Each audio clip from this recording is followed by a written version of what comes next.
This is Garum, and of course I am ignoring reality. Welcome to Game News Bites. Only good information, all duds removed. This is Xcom 2 Resurrection Book Summation Part 5. If you guys missed Part 1 through 4, go ahead and click there and I'll take you to them. Otherwise, let's get going. We left off with our team discovering a small island close to Antarctica, finding a tiny little bastion of technology nestled right inside a volcano. Who better to run this little temple of technology? Dr. Vahlen. Alright guys, let's get going.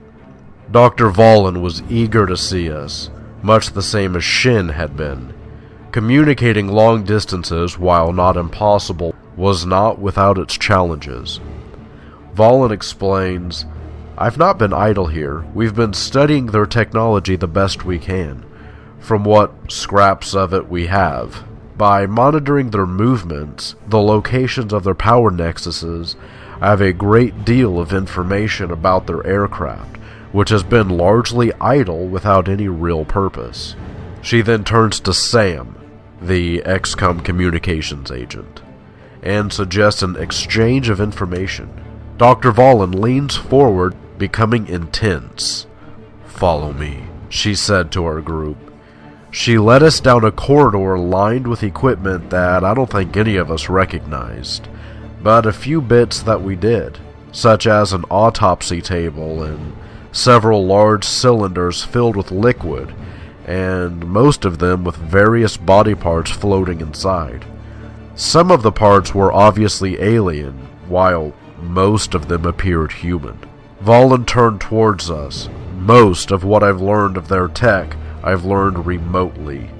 It is very difficult to acquire specimens all the way out here." She then details exactly what it is she wants, and it's simple.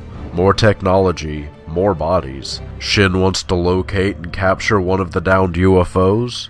She says, "Yeah, I can help with that. But this war will not be won with machines alone. It's their biotech we must master and surpass." Moving slightly to the side, she led them to a wall lined with drawers, similar to a morgue.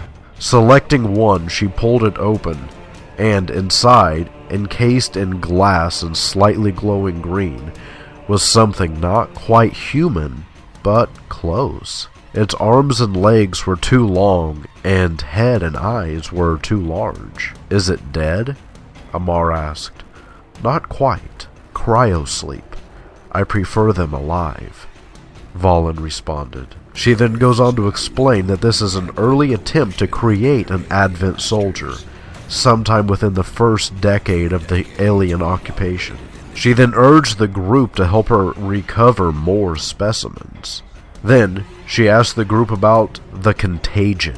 Amar responded with only a basic knowledge of it, and most of that was gathered from Advent propaganda. Apparently, outside the megacities and shantytowns was a quarantine zone in full effect guarded against this contagion. Anyone around these hot zones could be fired upon immediately or worse, and the Advent would not dare go into these quarantine zones. Though Amar doubted whether there actually was a real contagion, just a lie fed to the people.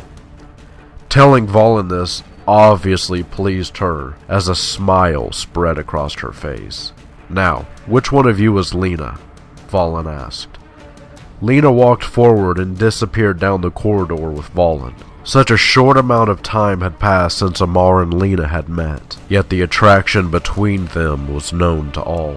Lena returned in about an hour, talking about a job Vahlen had offered her. She vaguely explained that she would be researching something. It dawned on Amon that the job offer was not because Vahlen wanted her, but because Sam did not. He made no secret to how he felt towards her, and the increasing liability she was becoming. The rest of the day passed without incident. Yet, the next morning, "Advent troopers on the way here," Vahlen growled at us. "Was we followed?" Amar asked. "No, they were summoned. Someone hijacked my systems and forced them to transmit. There is a traitor to Xcom among you. Valen snapped. Alright guys, if you want to know what happens next, go ahead and click right there and I'll take you to it. And thanks for watching, everyone.